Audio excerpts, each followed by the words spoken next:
أعوذ بالله السميع العليم من الشيطان الرجيم من همزه ونفخه ونفثه والمحصنات من النساء إلا ما ملكت أيمانكم كتاب الله عليكم وأحل لكم ما وراء ذلكم أن تبتغوا بأموالكم محسنين غير مسافحين فما استمتعتم به منهن فآتوهن أجورهن فريضة ولا جناح عليكم فيما تراضيتم به من بعد الفريضة إن الله كان عليما حكيما والمحصنات من النساء اور خامد والی عورتوں میں سے خامد والی عورتیں وہ بھی تم پر حرام ہیں الا ما ملکت ایمانکم مگر جس کے مالک بنے تمہارے دائیں ہاتھ یعنی لونڈیاں کتاب اللہ علیکم یہ تم پر اللہ تعالی کا لکھا ہوا ہے یعنی فریضہ ہے وَأُحِلَّ لَكُم مَّا وَرَاءَ ذَلِكُمْ اور تمہارے لیے حلال کی گئی ہیں جو ان کے علاوہ ہیں أَن تَبْتَغُوا بِأَمْوَالِكُمْ یہ کہ تم تلاش کرو اپنے مالوں کے ذریعے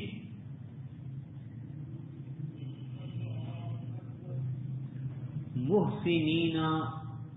اس حال میں کہ تم نکاح کرنے والے ہو محسن صاد کے ساتھ نکاح کرنے والے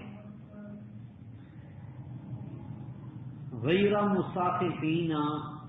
نہ کہ بدکاری کرنے والے فمستمتعتم به منہن تو پھر وہ عورتیں جن سے تم نے فائدہ تم اٹھاؤ فآتوہن اجورہن فریضۃ تو انہیں ان کے حق مہر مقرر شدہ ادا کرو ولا جناح علیکم اور تم پر کوئی گناہ نہیں فیما تراضیتم به من بعد الفریضہ جس پر تم مقرر کر لینے کے بعد آپس میں راضی ہو جاؤ ان اللہ کان علیما حکیما یقیناً اللہ تعالی خوب جاننے والا بڑا حکمت والا ہے پچھلی آیات میں اللہ سبحانہ و تعالی نے اہل ایمان پر حرام رشتوں کا ذکر کیا کہ کن کن عورتوں سے نکاح کرنا تمہارے لیے ناجائز اور حرام ہے تو اس آیت میں ایک اضافی چیز ذکر کی ہے والمحصنات من النساء اور وہ عورت جو شادی شدہ ہو جب تک وہ خامد والی ہے شادی شدہ ہے اس کے ساتھ کوئی اور مرد نکاح نہیں کر سکتا پہلا مرد اس کو طلاق دے دے یا فوت ہو جائے اور دونوں صورتوں میں اس کی عدت ختم ہو جائے ایسے ہی یا عورت خود خلا لے لے یعنی کسی بھی طریقے سے نکاح ختم ہو جائے پھر اس سے کوئی اور مرد نکاح کر سکتا ہے وگرنہ نہیں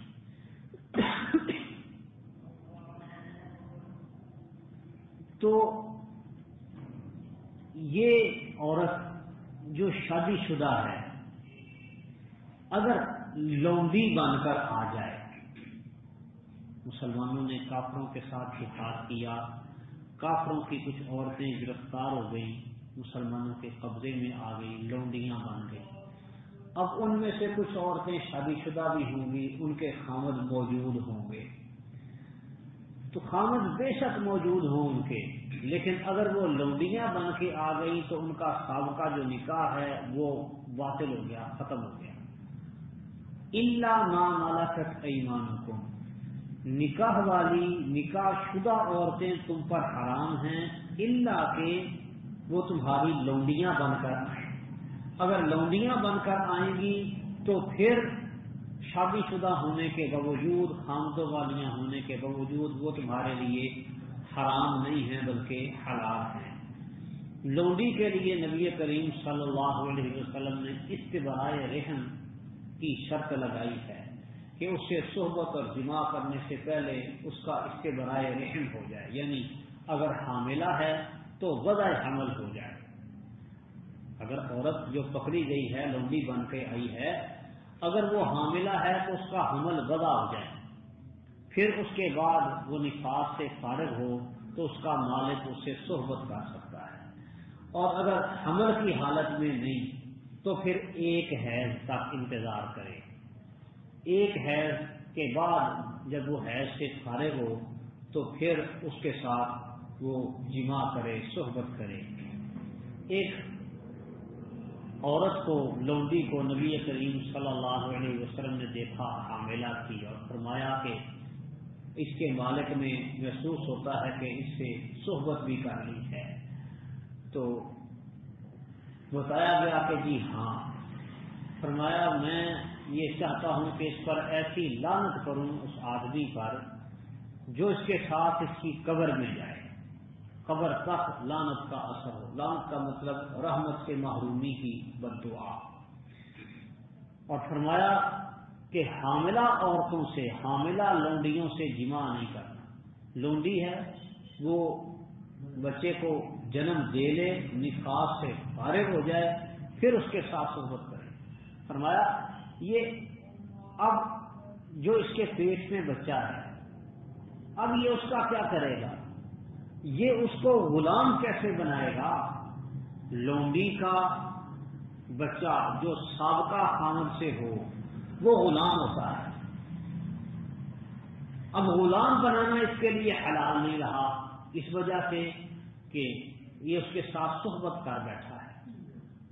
دوران حمل صحبت کے نتیجے میں جو حمل ہوتا ہے، بچہ جنین، اس کی نشو و نما ہوتی ہے۔ اب یعنی اس حمل میں اس کا حصہ بھی شامل ہو چکا ہے۔ وَكَيْفَ يُوَرِّثُهُ وَهُوَ لَا يُحِلُّ لَهُ، اب وہ اس کو اپنا وارث کیسے بنائے گا؟ وَهُوَ لَا يَحِلُّ لَهُ، وہ اس کے لیے حلال نہیں ہے، یعنی اس کو اپنا بچہ بنا نہیں سکتا، اپنا وارث بھی نہیں بنا سکتا، کیونکہ اصل تو کسی اور کا ہے۔ اصل بنیاد نطفہ جو ہے وہ تو کافر کا ہے جس کی وہ سابقہ بیوی تھی۔ اب اس صورت میں اس کو نہ یہ اپنا بچہ بنا سکتا ہے، نہ اپنا غلام بنا کے رکھ سکتا ہے، دونوں کام اس نے خراب کر دیا، بہت غلط کام کیا ہے، برا فعل کیا ہے۔ فرمایا اس لیے میں نے ارادہ کیا کہ اس پر ایسی لعنت کروں جو اس کے ساتھ اس کی قبر تک جائے۔ تو یہ استبراء رحم یہ ضروری ہے۔ اس کے بعد مالک اپنی لونڈی کے ساتھ صحبت کر سکتا ہے۔ کتاب اللہ علیکم، یہ اللہ تعالی کا فریضہ ہے، یعنی جن حرام رشتوں کا ذکر اللہ سبحانہ و تعالی نے سابقہ آیات میں کیا ہے، ان سے نکاح نہ کرنا یہ اللہ تعالی کا حکم ہے، اللہ رب العالمین کی طرف سے مقرر کردہ فریضہ ہے، جس کو ماننا اور تسلیم کرنا لازم اور ضروری ہے۔ وَأُحِلَّ لَكُم مَّا وَرَاءَ ذَلِكُمْ، اس کے علاوہ جو رشتے یہاں پر بیان ہو گئے ہیں، اس کے علاوہ جو باقی رشتے ہیں وہ سارے تمہارے لیے حلال ہیں، ان سے تم نکاح کر سکتے ہو۔ یہ چند عورتیں ہیں جو حرام ہیں، جن پر کے ساتھ نکاح کرنا ممنوع ہے، باقی ساری عورتوں سے نکاح کرنا حلال ہے۔ اب جیسا کہ میں نے پہلے بتایا کہ یہاں کے چند ایک رشتے ذکر نہیں ہیں، اس طرح رضاعت کے بارے میں صرف 2 رشتوں کا ذکر ہوا ہے، رضائی ماں، رضائی بہن، اور حدیث میں آ گیا ہے یحرم من الرضاعۃ ما یحرم من النسب، جو نسبی رشتے حرام ہیں وہ سارے رضاعی رشتے بھی حرام ہیں۔ پھر اسی طرح یہاں پر 2 بہنوں کو جمع کرنے کی ممانعت آئی ہے، جبکہ حدیث میں خالہ اور بھانجی کو، پھپھی اور بھتیجی کو بیک وقت نکاح میں رکھنے کی ممانعت موجود ہے۔ تو ما وراء ذالکم، اس سے مراد قرآن کے اندر جو رشتے آئے ہیں وہ بھی، حدیث کے اندر جو رشتے آئے ہیں وہ بھی، یہ تو ہیں جن کا نام لے کر جن رشتوں کو حرام قرار دیا گیا وہ تو ہیں حرام، اس کے علاوہ باقی سارے کے سارے رشتے وہ حلال ہیں، ان کے ساتھ نکاح کرنا جائز اور درست ہوگا۔ اسی طرح حدیث میں آتا ہے کہ سیدنا علی رضی اللہ تعالی عنہ نے ابو جہل کی بیٹی کے ساتھ نکاح کا ارادہ کیا تو نبی کریم صلی اللہ علیہ وسلم نے منع کر دیا۔ اب کچھ لوگ سمجھتے ہیں کہ جی دیکھو رسول اللہ صلی اللہ علیہ وسلم نے خود تو بیک وقت 9 عورتوں سے نکاح کیا ہے اور اپنی بیٹی کے لیے ایک سوکن بھی برداشت نہیں، لیکن یہ بات نہیں، یہ شریعت کا مستقل اصول اور قاعدہ ہے۔ نبی کریم صلی اللہ علیہ وسلم نے فرمایا لا تجمعوا بنت عدو اللہ و بنت رسول اللہ، اللہ کے نبی کی بیٹی اور اللہ کے دشمن کی بیٹی ایک آدمی کے نکاح میں جمع نہیں ہو سکتی۔ جس طرح 2 بہنوں کے کو بیک وقت نکاح میں رکھنا منع ہے، خالہ اور بھانجی کو بیک وقت نکاح میں رکھنا منع ہے، پھپھی اور بھتیجی کو بیک وقت نکاح میں رکھنا منع ہے، ایسے ہی بنت رسول اللہ اور بنت عدو اللہ کو ایک نکاح میں جمع کرنا منع اور حرام ہے۔ اسی لیے فرمایا اگر علی اس سے نکاح کرنا چاہتا ہے تو میری بیٹی کو طلاق دے دے، اس سے نکاح کر لے۔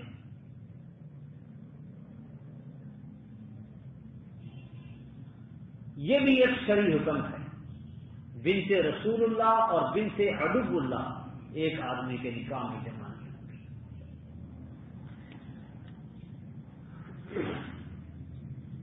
ان تبتغوا باموالکم محسنین غیر مسافحین، اپنے مالوں سے تم تلاش کرو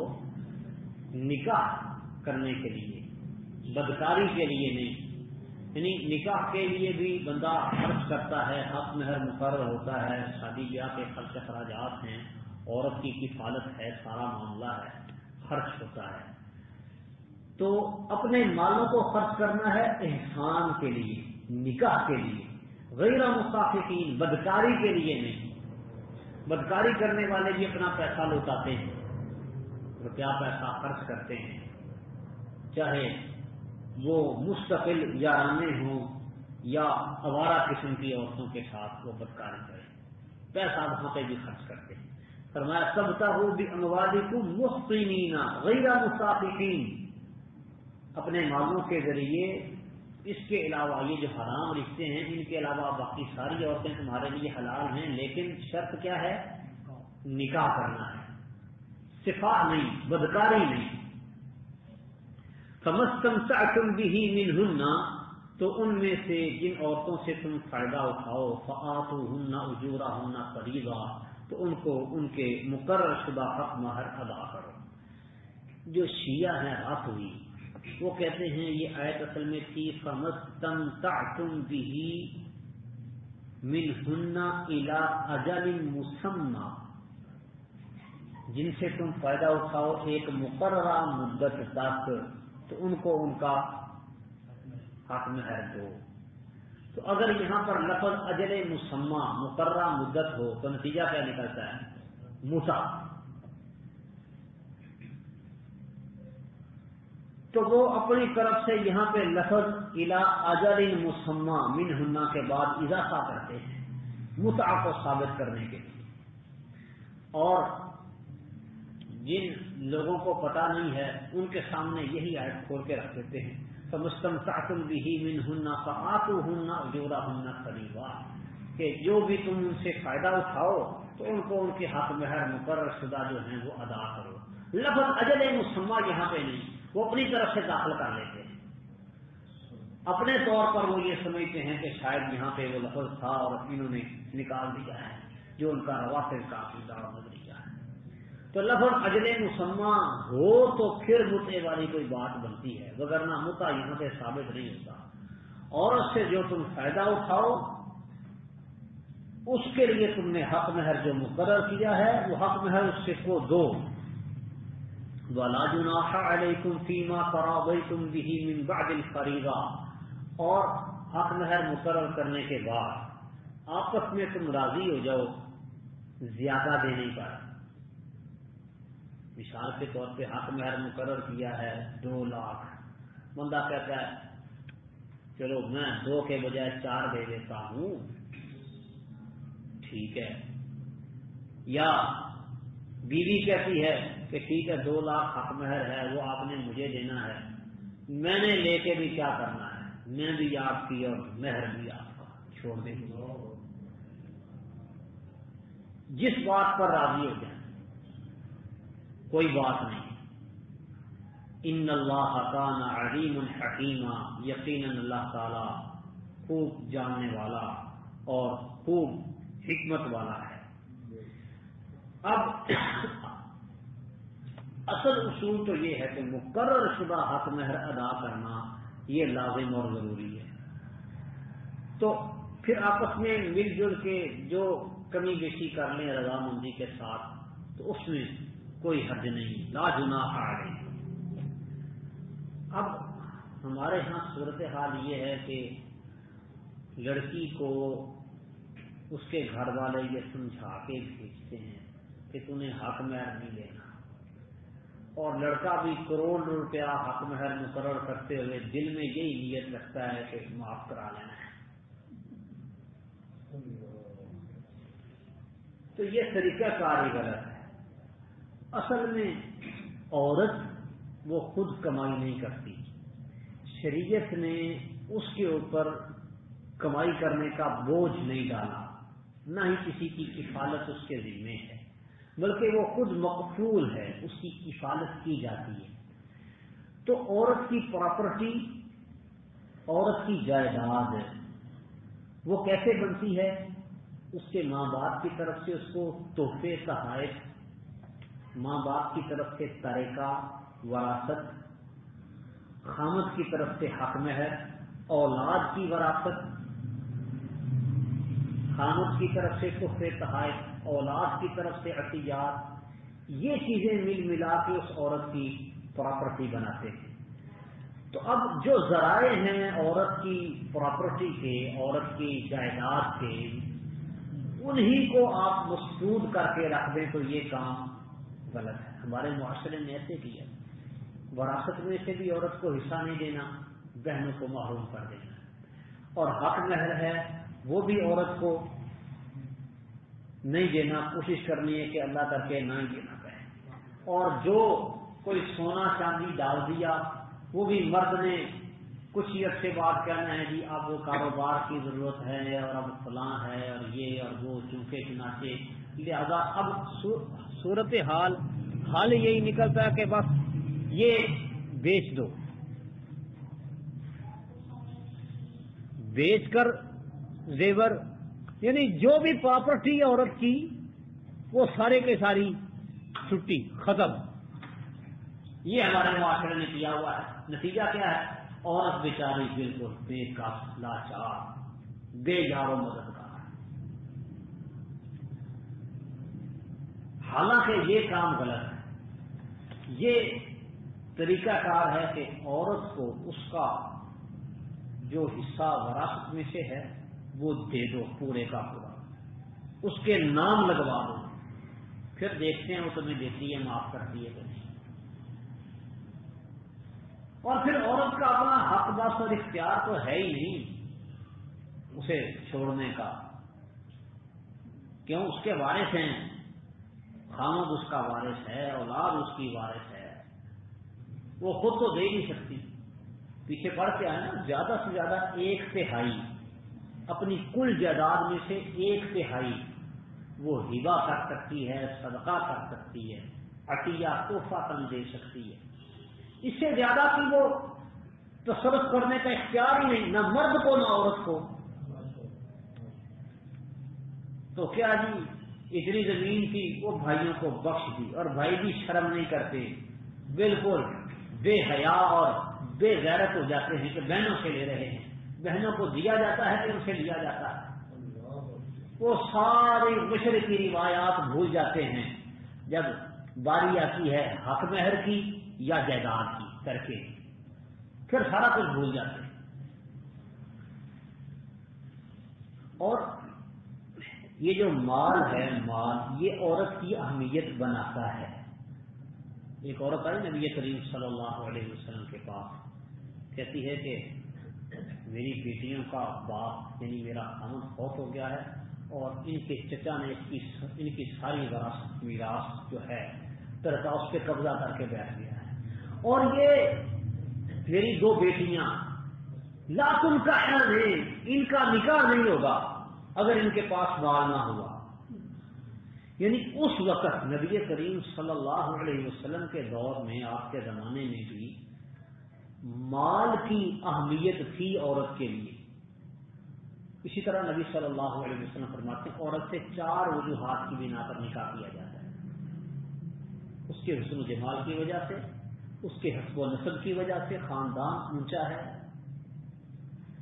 اس کے مال کی وجہ سے، اور اس کے دین کی وجہ سے۔ تم دین والی کو ترجیح دو، فاظفر بذات الدین تربت یداک۔ تو اب یعنی کہ یہ 4 وجوہات ہیں، شریعت نے اس میں سے کسی وجہ کو یہ نہیں کہا کہ بس اس وجہ سے نکاح نہیں کرنا، ہاں یہ کہا وجوہات ٹھیک ہے، کوالٹیاں چاروں نے اپنے سامنے رکھو، حسن و جمال بھی ہو، حسب و نسب بھی ہو، مال و دولت بھی ہو، اور دین بھی ہو، لیکن 3 چیزوں کی وجہ سے دین کو نہیں چھوڑنا، دین کی وجہ سے باقی تینوں چھوڑنی پڑتی ہیں تو چھوڑ دو، یہ معنی ہے۔ تو اس میں ایک چیز مال بھی ہے، تو عورت کا مال، اس کی اہمیت اسلام نے بھی بتائی ہے کہ عورت مالدار ہونی چاہیے، اس کے پاس اپنی کچھ پراپرٹی، کچھ جائیداد، وہ کچھ مالک ہو تاکہ اس کی اہمیت اور حیثیت بنی رہے۔ آج ہمارے معاشرے میں بھی دیکھا گیا ہے کہ والد کی وفات کے بعد اولاد نے جائیداد ساری بانٹ لی، وہ ماں کا جو 8واں حصہ بنتا ہے وہ اس کو 8واں بھی نہیں دیتے، وہ سارے بیٹے ہی قبضہ کر کے بیٹھ جاتے ہیں، نہ بہنوں کو دیا نہ ماں کو دیا، اور پھر وہ ماں بیچاری در در کی ٹھوکریں کھاتی ہے، بہویں کوئی بھی سنبھالنے کے لیے تیار نہیں ہوتی۔ اور جن عورتوں کے پاس کوئی پراپرٹی، کوئی جائیداد، کوئی بینک بیلنس، کسی صورت میں مال موجود ہوتا ہے، ان کی قدر باقی رہتی ہے۔ یہ دنیا ہے، اور اس میں لوگ قریب تر منفعت، قریب تر فائدے کو ملحوظ خاطر رکھتے ہیں، قریب تر ہے نمود جس کی، اسی کا مشتاق ہے زمانہ۔ تو شریعت نے ان سارے معاملات کو دیکھتے ہوئے اس بات کو زور دیا ہے، احکامات نازل کیے ہیں تاکہ ہر کسی کی حیثیت اپنی جگہ پر برابر بنی رہے۔ ان اللہ کان علیما حکیما، یقیناً اللہ تعالی خوب جاننے والا اور بڑا حکمت والا ہے۔